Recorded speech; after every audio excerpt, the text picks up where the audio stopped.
සුබ උදෑසනක්. අදත් ගොඩක් ලස්සන දවසක්. මගේ ජීවිතේ තවත් ලස්සන දවසක් තමයි මේ විදිහට පටන් ගන්නෙ. මේ ඉන්නේ මගේ චූටි දෝනි. එයා දැන් ඔය ලෑස්ති වෙලා ඉන්නේ නර්සරි යන්න. උදේම නැගිටලා ලෑස්ති වුණාට පස්සේ එයා ඉස්සෙල්ලාම කරන්නේ බුදුන් වඳින්න මල් කඩන එක. උසාත්තේ තියෙන මල් කඩන්න බැරි නිසා අම්මිත් එයාට චූටි හෙල්ප් එකක් දෙනවා. දෝනි නර්සරි යන්න පටන් ගත්තට පස්සේ මගේ දිනචර්යාව ගොඩක් වෙනස් කරගන්න වුණා. මගේ දවසේ වැඩ ටික කළමනාකරණය කරගන්න ඕන නිසා මම දැන් වෙනදටත් වඩා ටිකක් වෙලසන නැගිටිනවා. මං දැන් කරන්න ආසම කරන දෙයක් තමයි බබාගේ ලන්ච් බොක්ස් එක ලෑස්ති කරන එක. මගේ කාලේ ඉතුරු කරගන්න ඕන නිසා මම දෝනි වෙනුවෙන්ම මාසෙකට හරියන්න මීල් ප්ලෑන් එකක් ලෑස්ති කරගත්තා. ඒ නිසා උදේට නැගිටලා හිත ඉන්න ඕනේ නැහැ. මගේ වෙලාවත් ඒකෙන් ගොඩාක් ඉතිරි වෙනවා. එයාගේ ලන්ච් බොක්ස් එකට ඕන කරන දේවල් මම හැම සතියෙම මුල් දවසේ ගෙදර ගෙනත් තියාගන්නවා. උදේටත් නර්සරි යන්න කලින් මම කොහොම හරි යාට කෑම පොඩ්ඩක් හරි කවා ගන්නවා. නර්සරි එකේදී නම් එයාට කෑම කන්න වෙන්නේ තනියම. චූටි කාලේ ඉඳලම බබාලගේ පෞරුෂත්වය වර්ධනය වෙන්න නම් එයාලගේ සම වයසේ බබාලත් එක්ක එයාලට ගැටෙන්න ඉඩ දෙන්න ඕන. දුක වේදනාව පරාජය වීම ගැටීම් බැටීම් විඳ දරා ගන්න නම් දරුවන්ට ස්වාධීන වෙන්න ඉඩහසර ලබා දෙන්න ඕන. දෝනිව නර්සරි එකට දාලා මමයි පුතයි හස්බන්ඩ් එක ගෙදර ආවා. මේක ගමුද? මෙයා ඉන්නේ ටිකක් නිදිමතේ. මොකද අක්කව නර්සරි එකගෙන යන්න ඕන නිසා මෙයාගේ නිින්ද නම් අතරමඟ කැඩෙනවා. ඉතින් ආපු ගමන් මම කරන්නේ එයාගේ දත් මත්තලා එයාට චූටි වොෂ් එකක් දානවා. දෝනිගේ නර්සරි ගමන නිසා මගේ දිනචර්යාව සම්පූර්ණයෙන්ම වෙනස් වුණා. ඉතින් මට දැන් හැම දවසක්ම කලින්ම සැලසුම් කරගන්න සිද්ධ වෙලා. දැන් මම හැමදාම රැට නිදාගන්න යන්න කලින් පහුවෙනිදට කරන්න ඕන මගේ වැඩ කටයුතු ටික එකින් එක ප්ලෑන් කරගන්නවා. ඒ හැම දෙයකටම මම පුංචි නෝට් එකක් දාගන්නවා. අද තමයි එහෙම කරපු පළවෙනි දවස. අද උයන්න ඕන කරන දේවල් මම කලින් දවසේ රෑ ලෑස්ති කරගත්තා. ඒක මට අලුත් දෙයක් නෙමෙයි. මොකද මම මගේ පුතා චූටි කාලෙත් ඒ විදිහට උයන්න ඕන කරන දේවල් කලින් දවසේ ලෑස්ති කරගත්තා. උදේටයි දවල්ටයි ඕන කරන එළවලු ටික කපලා පොල් ටිකත් මට හස්බන්ඩ් ගාලා දෙන නිසා ඒ ටික ඔක්කොම මම කලින් දවසේ ෆ්‍රිජ් එකේ දාගන්නවා. ඒ දේවල් ලෑස්ති කරගන්න විදිහ මම ඉදිරි වීඩියෝ එකකින් ඔයාලට අරගෙන එන්නම්. උදේම මට ළඟ ගෙදරකින් හොඳ කොස් වගයක් හම්බ වුණා. කොස් කන්න නම් මං ගොඩාක් ආස කෙනෙක්. ඉතින් මං දවල්ට ඒ ටිකත් හම්බ ගත්තා. උදේ වරුවම අක්කා ගෙදර නැති නිසා මල්ලි චුට්ටක් ඉන්නේ පාළුවෙන්. පුතාගෙන් නම් මට ඒ හැටි ලොකු කරදරයක් නැහැ. අසනීපයක් නැත්නම් එයා ඔහේ තනියම යාගේ පාඩුවේ සෙල්ලම් කර කර ඉන්නවා. හැබැයි මේ වෙලාවට අක්කා ගෙදර නැති එක නම් එයාට ටිකක් බලපාලයි තියෙන්නේ. මොකද ඔයාලත් දකිනවා ඇති මගේ දෝනි පුතයි දෙන්නම නිතරම වගේ එකටම තමයි ඉන්නේ. ඒ දෙන්න සෙල්ලම් කරන්නේ, කන්නේ බොන්නේ, නිදාගන්නේ මේ හැම දෙයක්ම කරන්නේ එකට.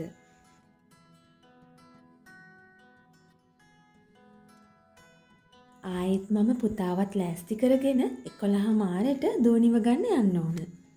දෝනිව නර්සරි එකට දාලා ආවට පස්සේ උදේට මට වැඩ ටික කරගන්න වෙලාව තියෙන්නේ පැය 3යි.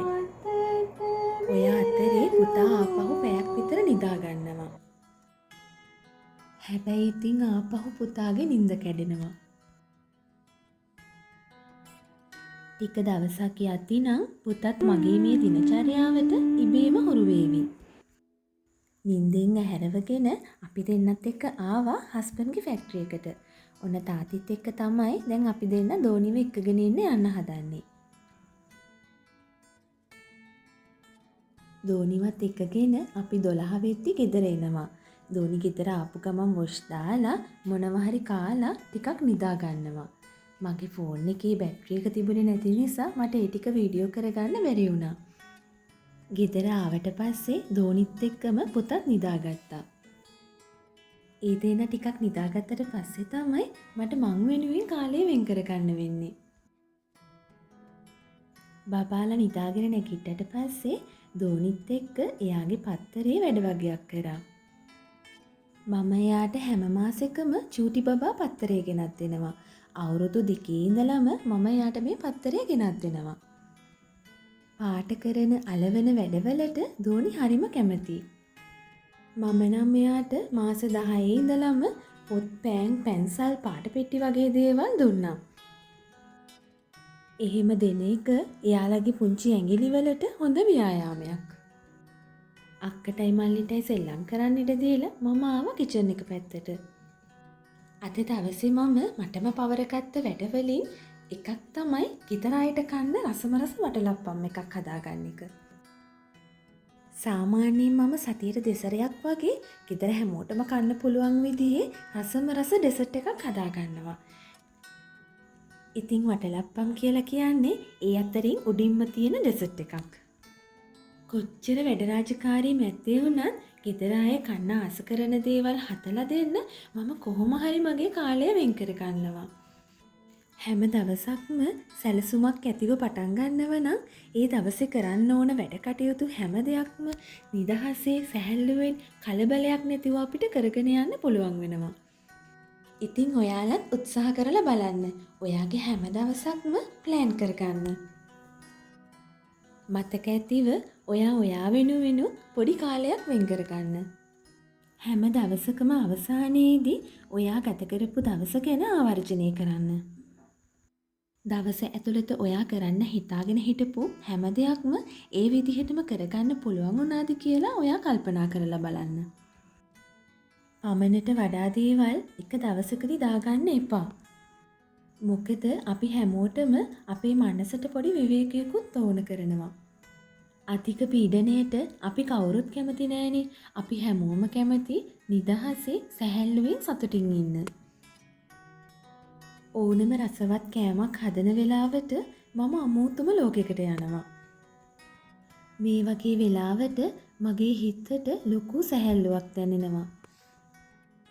ඔන්න මගේ වටලප්පම් එකත් දැන් හදලා ඉවර වෙන්න ළඟයි.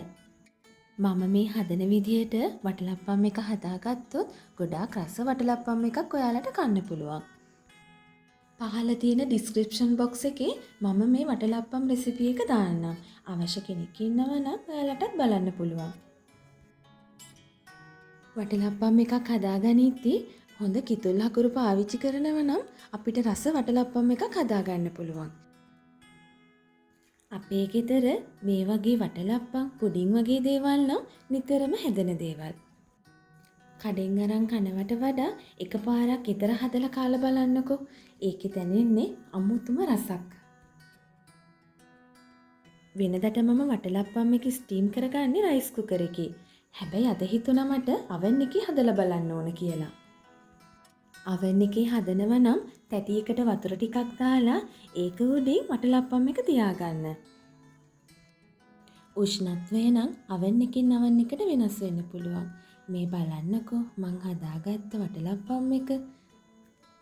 මේ වගේ කෑමක් අපේ ගෙදර තියෙන්නේ නම් දවසක් හෝ දෙකක්. වටලප්පම් ටිකකුත් කාලා මම ගියා මිදුල ටිකක් අතු කාන්න කියලා.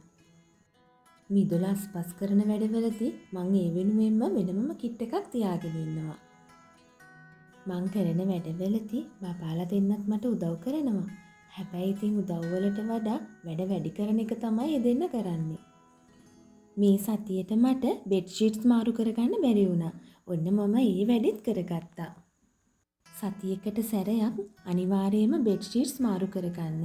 මොකද ඇහැට නොපෙනෙන දූවිලි අංශු ගොඩක් මේ ෂීට්ස් වල තියෙනවා.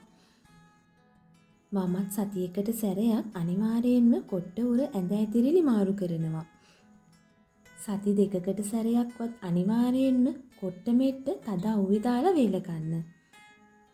ඕනම තැනක ඕනම දෙයක් පිරිසිදුව තියෙනවා නම් පිළිවෙල කියන දේ ඉබේම හැදෙනවා.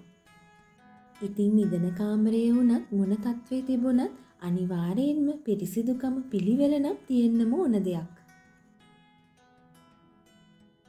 ඔන්න මගේ අද දවස අවසාන වෙන්න ළඟයි. අද රෑට හස්බන්ඩ් කැමති විදිහට පොල්කිරි කහබත් එකක් හදලා මාළු අවන් එකේ ෆ්‍රයි කරලා ගත්තා. අපේ ගෙදරට මම මාළු ගන්නේ සති 2කට පාරක්. ඒ විදිහට ගන්න මාළු කපලා හොඳට සෝදලා ලුණු කැට ටිකක් දාලා මේ විදිහට බොක්ස් කරලා ෆ්‍රීසර් එකට දාගන්නවා. එහෙම ගේන මාළු වලින් කොටසක් මම සතියකට සෑහෙන්න බබාලට වෙනම බොක්ස් එකකට දාලා අරන් තියාගන්නවා. හස්බන්ඩ් ගොඩක්ම මාළු කන්න කැමති ගැඹුරු තෙලේ බැදලා හරි මෙන්න මේ විදිහට oven එකේ fry කරලා හරි. තලාගත්ත සුදු ලුණු, මිරිස් කුඩු, කහ කුඩු, ගම්මිරිස් කුඩු, තුන පහ කුඩු, සෝයා සෝස් ටිකක්, ලුණු කුඩු ටිකක් දාලා මම පොඩි මික්ස්චර් එකක් හදා ගන්නවා.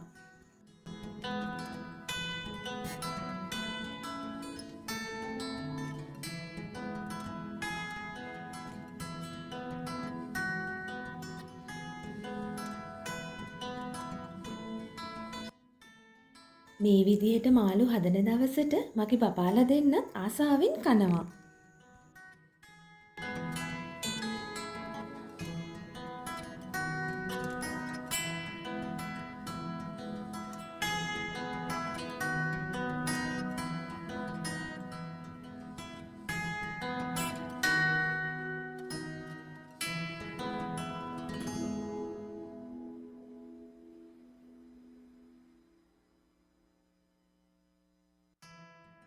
හැමදාම එකම විදිහට බතුයි වෑංජනයක් අතිත් එපා වෙනවනේ. අපේ ගෙදර වේල් 3ම මම බත් උයන්නේ නැහැ. වේල් 2ක් වගේ තමයි අපි බත් කන්නේ. ඉතින් ඒ කන බත් වේල් දෙකෙන් එක වේලක් වෙනස් විදිහකට මම බත් එක හදා ගන්නවා. රෑට මේ වගේ සිම්පල් මෙනු එකක් හදා ගන්නවා නම් ගෙදර අයත් ගොඩක් ආස වේවි.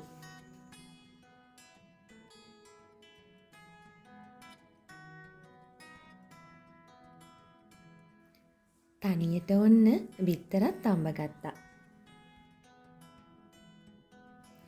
ඔන්න මගේ රෑ කෑම ලෑස්ති. මේ වගේ විශේෂ මොන හරි හැදුවම 4 දෙනත් එක්ක වටේට වාඩි වෙලා තමයි කන්නේ. ඒකත් අපිට දැනෙන අමුතුම හැඟීමක්. ඕනෙම පවුලක අනිවාර්යයෙන්ම තියෙන්න ඕන එකමුතුකම, සහයෝගය සහ sannivedanaya දරුවන්ගේ හිත්වලටත් පුංචි කාලේ ඉඳලම අපි කාවද්දන්න ඕන. එක වෙලාවල් වලට කෑම කනවට වඩා පවුලේ හැමෝම එකට වාඩි වෙලා කෑම කන එක දරුවන්ටත් හොඳ අත්දැකීමක් වේවි. ඉතින් ඉක්මනින්ම තව වීඩියෝ එකකින් හමු වෙන්නම්. ඔයාලා හැමෝම සතුටින් පරිස්සමින් ඉන්න.